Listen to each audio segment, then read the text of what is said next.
even start thinking about setting the table, we need to think about our mise en place. So mise en place is making sure that everything is ready before the actual meal starts.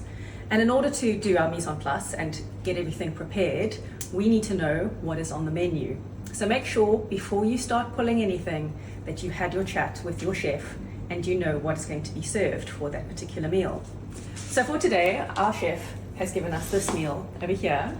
We have got fresh bread rolls to start. We're then going to have a soup course. We're going to have a starter course. We have a choice of either a fish or a meat for main course. And then we've got dessert. So now that we know what is going to be on the menu, we can start to plan what the meal is going to look like from a service point of view. So here on my checklist, I've got the date that the meal is going to be served, the time, the number of guests. So this is obviously important, so we know how many of everything we need to pull.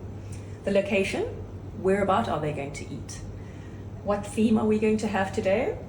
What crockery is going to be used if you have different sets of crockery on board and there's a choice. And the same for the glassware. Perhaps you have different sets of glassware, so you need to know which set of glassware you're going to pull. And then are you going to be serving canapes before this meal? So we're going to put today's date, what time, the number of guests, location, theme of the table, crockery, glassware, and are we serving canapes or not? Once we have this information, we can then fill out these checklists. And on these checklists, you will see that we have everything that will need to be pulled. And this checklist is going to help you to not forget anything. Because what we want to avoid is that situation where there's a meal that is not something the chef normally puts out. Let's say, for instance, he doesn't normally put out an Asian meal that has sushi. So you're not always thinking about all the condiments that have to go with sushi. So by using a checklist like this, all of your condiments that would possibly be served are listed here, but you would only tick off the ones that are relevant to this particular menu. Okay, so always telling you checklists are so important, and here is a prime example of a checklist that is really going to help you to make sure that you are really well prepared for your meal that you're going to be serving. So you will say what tablecloth you're going to use, what napkins you're going to use, placemats, napkin rings, and are you going to use a runner? And then you're also going to put the number of each that you are going to be pulling. Now remember, when we are pulling our cutlery and crockery and glassware, we always want to have a spare one, just in case something happens. A guest may drop a napkin, they may drop a knife, and you need to be able to quickly and quite discreetly replace that. So you're always going to pull a bit more, one more, than what you have as guests. So let's say, for instance, we have got 4 guests that are going to be seated at this table today. We are going to want to pull 5 of everything. Okay, so we know that we have got fresh bread rolls, so we are going to be needing butter knives. So we're going to need 5 of those. We have got a starter, so we will need starter knives and forks. So we need 5 of each of that. We do have a soup, so we will also need 5 soup spoons. We, for the main course, do have a fish course here as an option.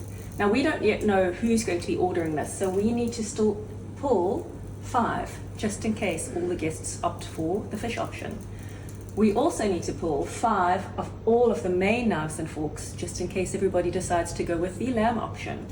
So we will put that all down here.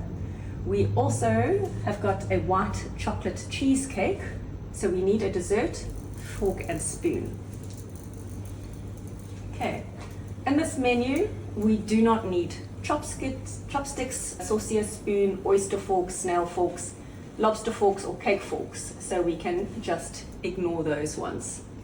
We will need some service cutlery because we are going to be silver serving the bread, but everything else is going to come out plated. So service cutlery, we're just going to say here for the bread, for silver service. For the crockery, you will talk to the chef about which plates he would like to use. So you will know, is he going to use a large charger plate for the main course, for instance? Often chefs like to have different size plates for what they're serving. So you need to check with the chef which ones they want. For this particular menu, we are going to have 5 charger plates, which will be used for the main course. We have bread plates, we have a starter plate, and we have soup bowls. And then we have dessert plates.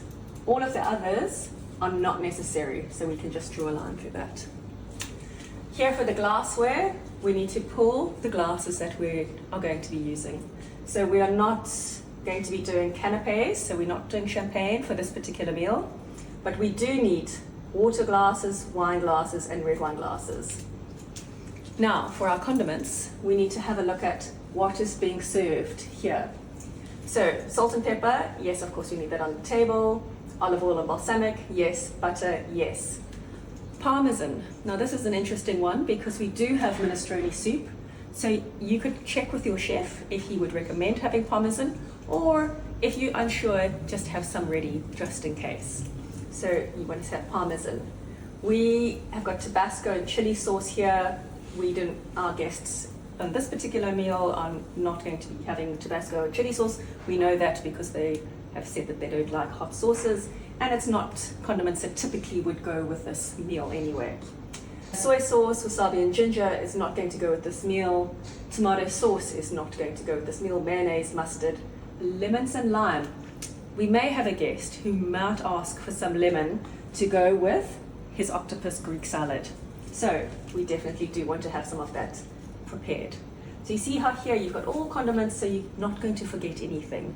And as you referring back to your menu, you will then confirm or leave out whatever condiments is necessary. We then want to look at our drink station and what are we going to have ready there. So an ice bucket with ice, of course, wine opener, service cloths. We are going to be serving red wine because we are pretty sure that some guests would like to have some red wine with their lamb. We want to have coasters, we've got still water, sparkling water, we're going to pull out some white wine, and we also have a wine decanter. So now that we know what we need to pull, we are ready to actually go and start pulling everything to prepare before we actually start setting the table.